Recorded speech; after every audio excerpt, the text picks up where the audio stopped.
강철을 단련하듯 몸을 단련하라. 혈류가 빈두덩이에 시달리면서 경기에 나갔다. 지독한 요통으로 움직이기도 힘들고 근육이 심하게 뭉치고 발목을 접질할 때도 있고 시속 230km의 강수거의 머리를 맞았는데 그 다음 날에도 경기복을 차려입었다. 부은 머리가 자기 모자에 들어가지 않자 같은 팀 선수의 모자를 빌렸으면서 말이다. 미국의 전설적인 프로 야구 선수 루키의 이야기다. 그는 뉴욕 양키스의 일루로서 2030회의 경기 연속으로 출장했는데 엄청난 체력을 증명하는 이 기록은 이후에 55년 동안 깨어지지 않았다. 인간의 인내를 잃은 이 굉장한 성취는 오랫동안의 불멸의 기록으로 남아있었던 탓에 실제로 그것이 얼마나 대단한 일인지 실감하기 어려울 것이다. 그 시절에 메이저리그 야구의 정규 시즌은 152의 경기로 구성되었는데 게릭이 소속된 양키스는 거의 매년 포스트 시드에 진출했고 월드시리즈 무려 7번이나 진출했다. 17년 동안에 게릭은 4월부터 10월까지 한 번도 쉬지 않고 최고의 기량으로 경기를 치렀다. 비시즌에는 선수들이 지방을 돌아다니며 시범 경기를 했고 때로는 시범 경기를 하고자 멀기는 일본까지 가게 됐다. 양키스와 함께 세월 동안에 게릭은 하루에 같은 팀과 두 경기를 치른 뒤에 350분 정도 있었고 게릭은 한 경기도 빠진 적이 없었다. 사람들은 게릭을 철마라고 불렀다. 게릭이 다치거나 아픈 적이 없어서가 아니라 멈추기를 거부하고 다른 사람이라면 핑계 삼아서 통증과 육체적인 한계를 뚫고서 달려가는 사람이었기 때문이다.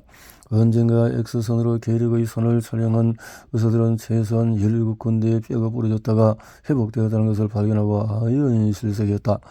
선수로 뛰는 동안에 게릭은 거의 모든 손가락에 골절이 왔지만은 그 때문에 속도를 떨었던 적도 없었고 그 일을 다른 누군가에게 말한 적도 없었기 때문이다. 또 다른 측면에서 보면은 게릭의 놀라운 연속 출장 기록이 너무 잘 알려진 바람에 그동안 그 축적한 다른 기록들은 억울하게 묻힌 경향이 있다. 아무리 잘하는 선수들도 한 시즌 내에 상할 이상을 유지하기 어려운데 게릭은 선수로 활동한 전기현의 평균 타율이 3할 4푼이었고 포스트 시즌의 기록만 해도 3할 6푼 1, 2로 그마저 뛰어넘었다. 두 차례 월드리즈 5할 이상의 타율을 기록하고 게릭은 495개의 홈런을 쳤고 그 중에 23개는 만루 홈런이었다. 그의 기록은 70년이 넘도록 유지되었다. 1934년에는 타율, 홈런, 타점에서 리그 선두를 달려서 MLB에서 3관왕을 달성했다. 또한 타점도 1995 타점으로 역대 6위를 기록했으니 말 그대로 게릭은 야구 석사상 손꼽을 만한 위대한 선수였다. 게릭은 최우수 선수로 2번 올스타로 7번 월드시리즈 챔피언으로 6번 선정되었다. 그리고 명예의 전당 흑액자이자 자기 등번호가 영구 결번된 최초의 선수다. 게릭은 어릴 때부터 헤라클레스 같은 인내력을 보였다. 1903년 뉴욕에서 독일 이민자의 자식으로 태어난 게릭은 내아의 정에서 유아기를 넘기고 살아남은 유일한 아이였다. 게릭은 태어날 당시에도 무려 6.3kg이 넘는 데다가 어머니가 해준 독일식 요리가 그를 계속 통통하게 살찌도록 했던 모양이다. 어린 소년 루는 학교 아이들의 있던 놀림을 받다가 처음으로 굳게 마음을 먹고 아버지가 속한 독일식 체조협회인 두른표아인에 들어갔다가 거기서 나중에 빠르게 달릴 수 있게 해준 강한 하체의 힘을 길렀다. 게릭은 어린 시절 한 친구가 그의 몸이 종종 술 취한 것처럼 움직인다고 말했을 정도로 신체 회복 능력이 떨어졌다.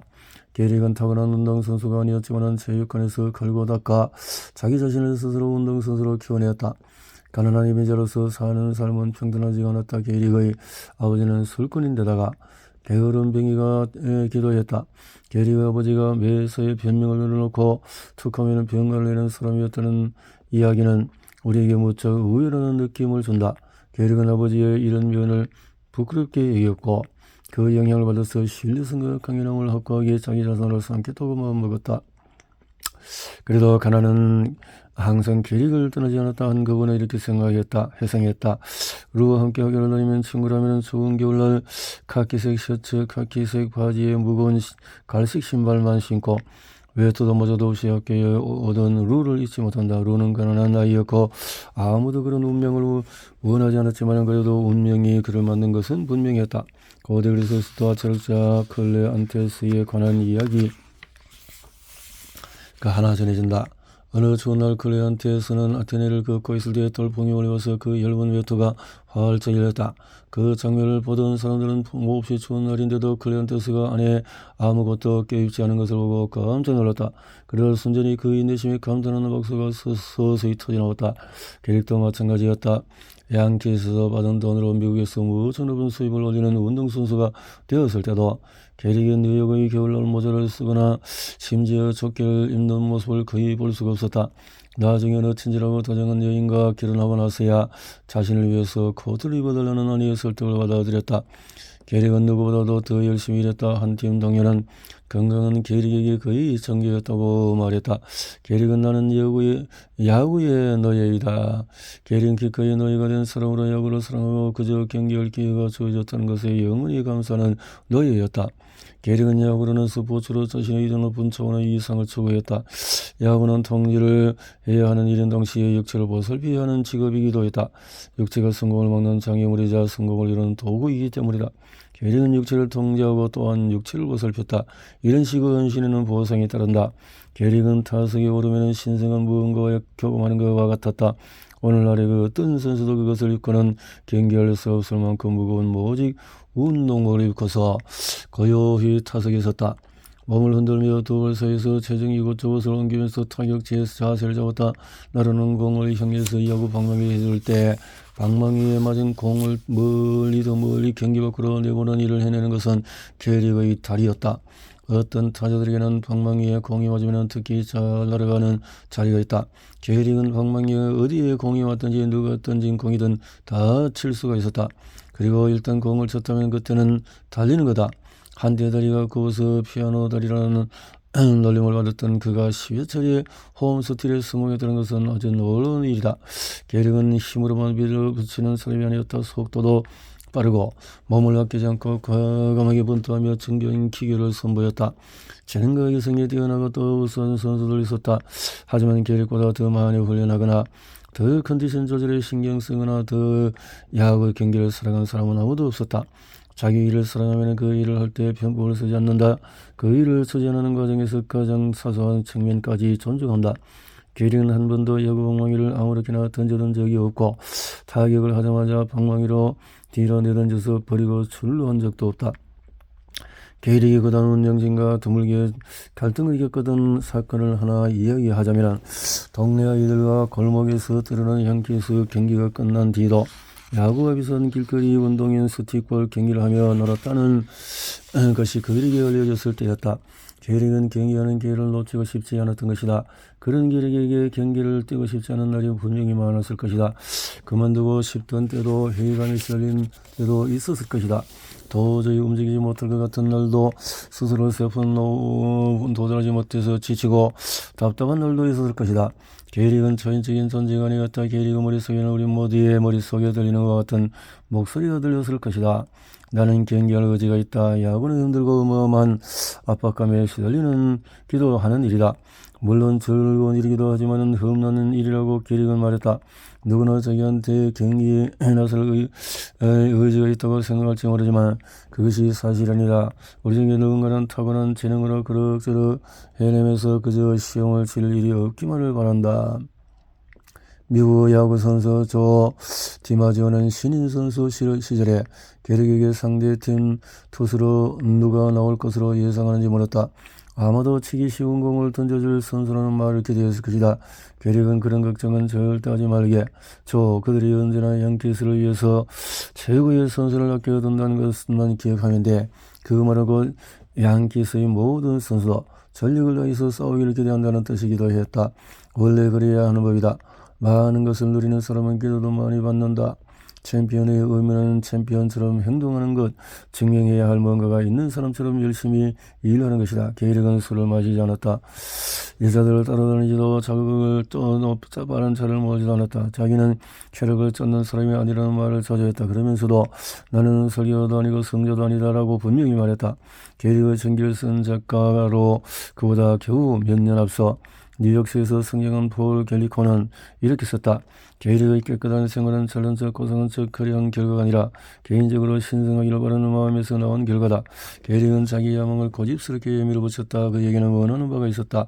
그리고 그것을 얻는 가장 분별있고 효율적인 격렬한 선택이 있을 뿐이다.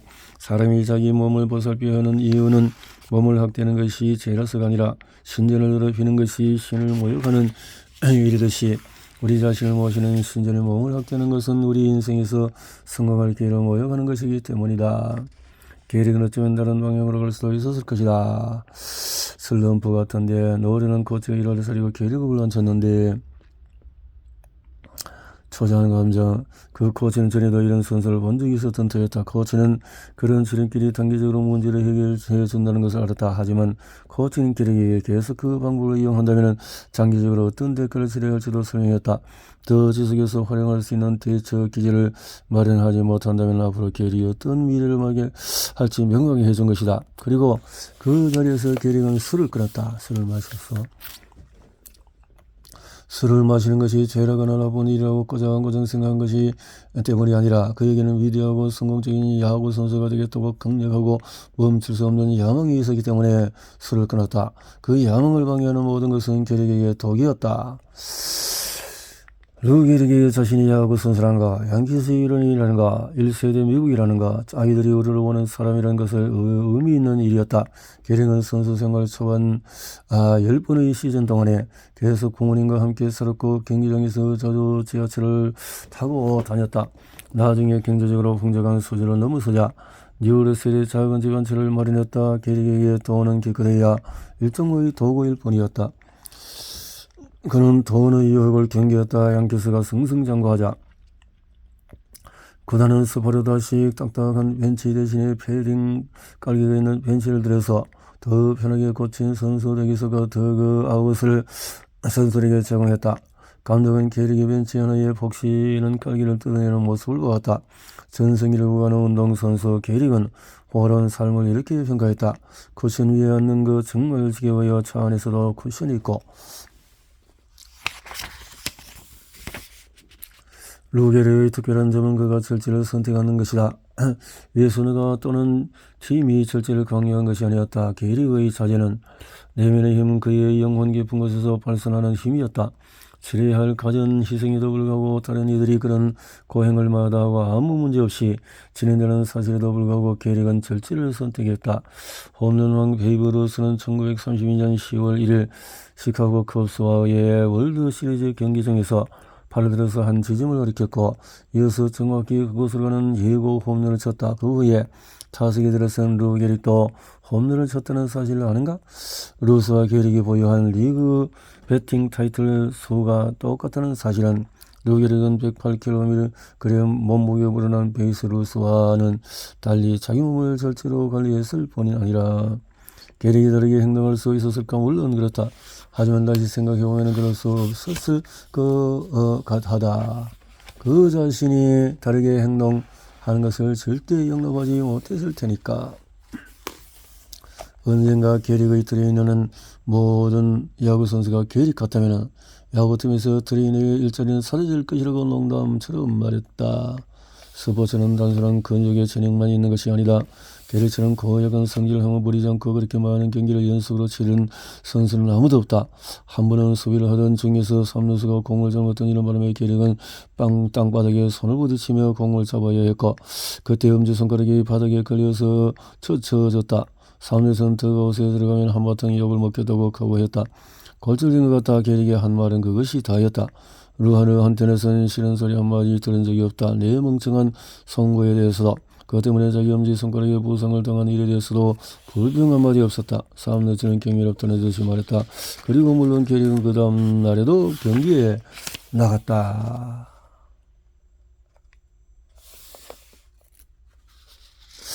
게리의 신성함. 게리 대단한 확실해요. 광란 게릭 선수의 1939년 7월 4일 게릭은 운동복을 입은 채로 마지막으로 양키 스타디움에 들어섰다. 오래동안 게릭을 보필했던 근육이 쇠하고 남은 것은 오직 그 사람 자체, 그의 용기, 그의 극기뿐이었다. 하지만은 또 다른 의미에서 그것은 오래도록 누려왔던 자기 몸과의 싸움, 피로에 맞서는 싸움, 자기 자신을 밀어붙이려는 싸움이었다. 게릭이 연설하지 않으려지만 감정은 소리 맞춰 외쳤다. 우리는 룰을 원해, 룰을 원해. 게릭이 감정을 추스리며 애쓰며 내뱉게 될 말은 무엇보다 알리가 말한 내용의 핵심을 증명하게 될 터였다. 자기의 본능적인 자아를 통제할 수 있는 사람은 더 높은 상태로 고양된다는 그 말이다. 게릭은 평정을 유지하며 애쓰며 말했다. 지난 2주 동안에 여러분은 나에게 닥친 불운에 관한 얘기를 들었을 것입니다. 하지만 오늘 나는 내가 이 지구상에서 가장 운 좋은 사람이라고 생각합니다. 하지만 그 운도 더하는 날이 찾아왔다. 누구에나 그렇듯이 1941년에 명예